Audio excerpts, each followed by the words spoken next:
Hello and welcome to this seminar on how to use your feet as an alternative to using your hands in a massage. My name's Catherine Ellis and I run the Central School of Massage, and I've been teaching Thai massage for about 12 years now, and I don't know how familiar you are with Thai massage, or Thai yoga massage as many of us call it.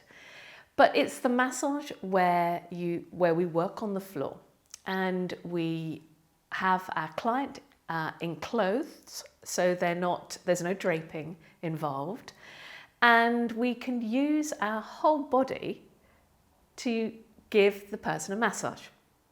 Because we're on the floor, it's far more accessible for us to use our feet or our knees, obviously elbows and hands, and maybe a bit of shoulder and hips, and really anything you can find.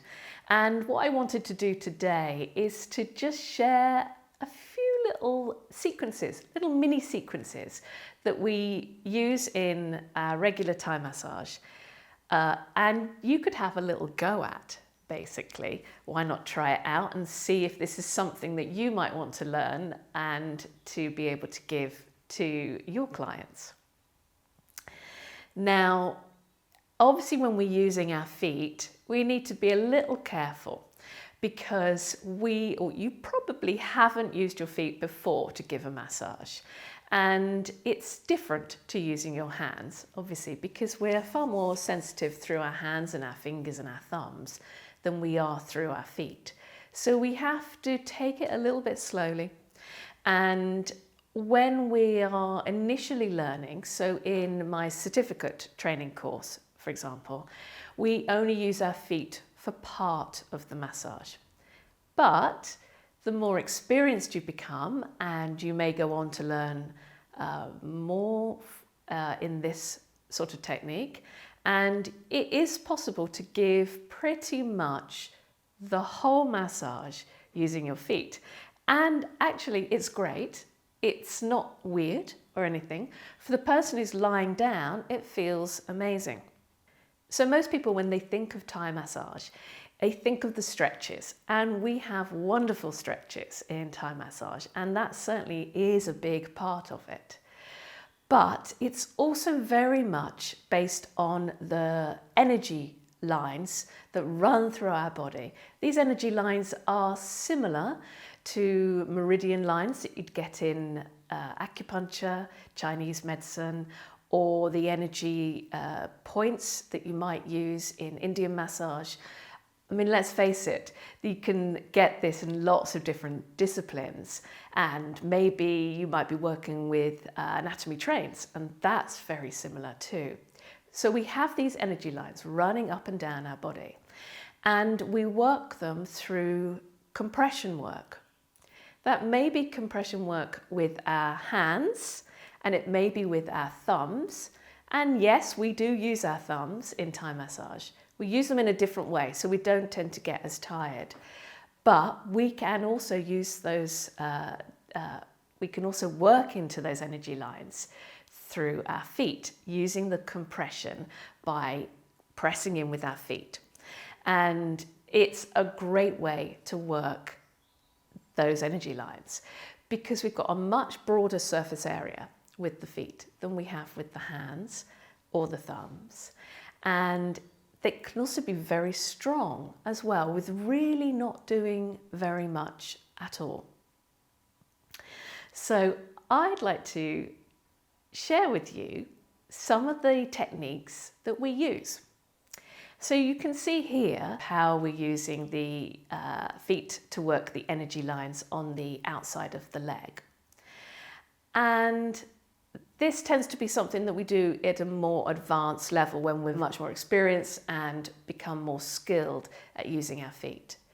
But we can also use them on the back. Now, sometimes people think of Thai massage as walking on the back, and we rarely do that actually, but we can use our feet on the back in a different way. So, we could use them in side lying and work with one foot into the back, working up those energy lines. Nice compression through the back muscles either side of the spine. And you can add in some stretches as well. But we could also use the feet into the neck area. We have to be very careful with this though, because obviously it's a sensitive area, so we don't want to be pressing in too strong. So this tends to come at a more advanced level as well. Today in this particular seminar, I'm going to show you 3 little mini routines or sequences really, where you can use your feet. And what would be great is if you just had a little go at it. The first one is going to be where we walk on their feet.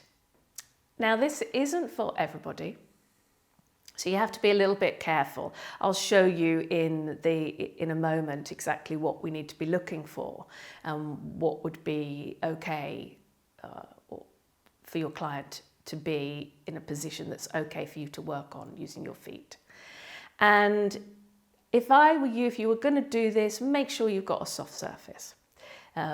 So you can do this pretty much on anybody who can point their feet lying down, face down. And it's a great one to have a little play with. There's 3 little ways of doing it. So have a little go at all 3.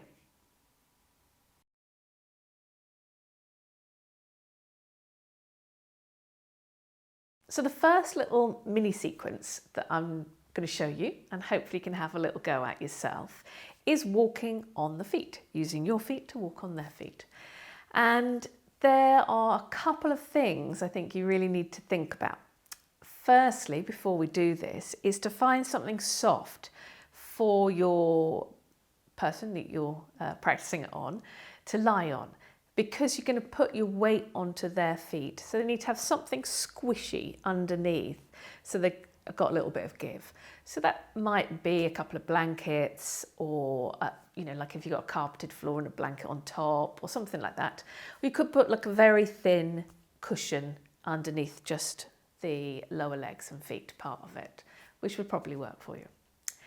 And the other thing is to choose your person that you're going to work on carefully. Because what we want for them to be able to do is to fully be able to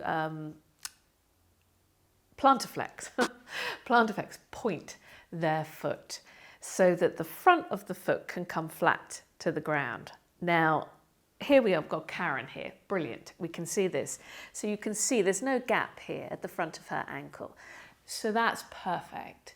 If the person wasn't so flexible in the feet, so Karen, just sort of demonstrate if you've got this kind of gap here between the foot and the floor, then don't do this on them. You're not really going to be able to get into the foot. You can see it's too much at a vertical angle, and you've got nowhere to really walk on. So choose your person carefully, someone who can completely point their foot like that, and then we can give it a go. So we're going to walk on their feet, and it requires a little bit of balance here, particularly when we're getting on and off the feet. But they can't see us, so that doesn't matter if we kind of being a little tipsy-turvy from one side to the other. And personally, I quite like to put my hands on my hips or hold my hands behind my back. It sort of helps my balance. I might put the arms out. Or you could use like a walking stick or something like that, or a wall if your wall is nice and close. Anyway, we're going to place the first foot on her foot. I'm just going to do the ball of my feet into her feet. And you can see. And once we're there, then it's easy. And I'm just going to rock from side to side. So I'm transferring my weight from one foot into the other. And actually this is something that you can do, doesn't really feel like you're doing an awful lot. That's the benefit of using the feet to do the massage. And once you're on, you can stay there for as long as you like. If you've got relatively big feet that you're working on, you can walk up and down the feet a little bit. So a little bit more towards the toes, a little bit more towards the heels, but you can see I can't sort of travel too far with this. One place I definitely think it's worth being careful about and maybe avoiding is that big toe joint. Quite often you might have a bunion there, not you, the person you're working on, or it might be slightly arthritic, and it could be quite painful for them. I know from personal experience, I've got one, and so a bunion on my right foot. So if someone stands too close to the toe joint and that, it's really, really uncomfortable. So just avoid that, check in with them first, because if they know that's a bit sensitive, then there's a way of, just don't go close to the toe joint at all. So we've done the ball of the foot on their feet, and we're going to turn around and do the heels of our feet into their feet. This feels a little bit more solid for them, actually, and it might, other than you've got to sort of look behind you sorry, lose my balance. Look behind you to get your foot onto their foot. There we go. Once we're on, then it's easy. This actually feels easier to do. So I think it's a little bit more challenging to get onto the foot when you're facing away from the person you're working on. But once you're on, it's actually relatively easy. I think it feels quite nice for them as well. It's a little bit sort of broader, I suppose, the heel of the foot than the ball of the foot. And again, we're just rocking from side to side. So I am able to move my feet, or on the heel of my feet, up and down her feet quite well. There's quite an area for me to travel along.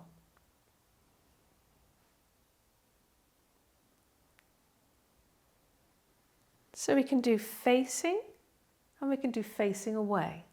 The other thing we can do, which is actually working a little bit more intensively into the feet, it's a stronger position, is to have one foot off and one foot on. So I'm just going to place the other foot on the floor rather than the futon, because it's much easier to balance with the foot on the floor. And then I'm going to place the outside edge of my foot into her sole of her foot. And that can be a little bit more intense. You can see I can transfer a lot more weight coming into that one foot. And I rock in and I rock off, taking my time. So the pressure is coming down much more on the outer edge of the foot. So it's a more precise, I suppose, contact with her foot, which actually feels quite nice. It works really well because we're actually being able to transfer quite a lot of weight through quite a narrow part of our body. So the outer edge of the foot is relatively narrow without an awful lot of effort once you get the balance. So as I say, I think the most challenging thing about this is your own balance. And with balance, often it helps to have something else to hold on to. It certainly helps if you can focus. So easier when you're not talking to a camera, for example. And once we're there, you see, we can think about opening our own body. As I say, you can have the hands on the hips, hands behind you, to just encourage the opening out of the chest. Always kind of looking up and out. See, I haven't really looked at Karen at all while I've been working. You don't need to. Once you're actually on or in position, I should say, you don't actually need to look down at what's going on. I'm just going to do her other foot just a little bit, just to show you from the other angle. But again, my other foot now is on the floor. Easier slightly for me to balance because I'm taking my weight into the floor through my right leg, and I'm very much right-handed, right-footed. And we just work into the foot on this side.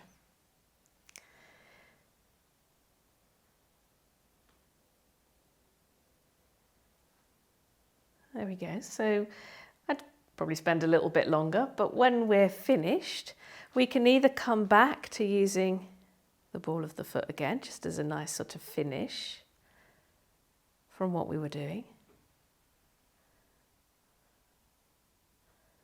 Or what's quite nice is if you crouch down, you can just pull the ankles towards you to give a little stretch into the Achilles, up to the back of the legs.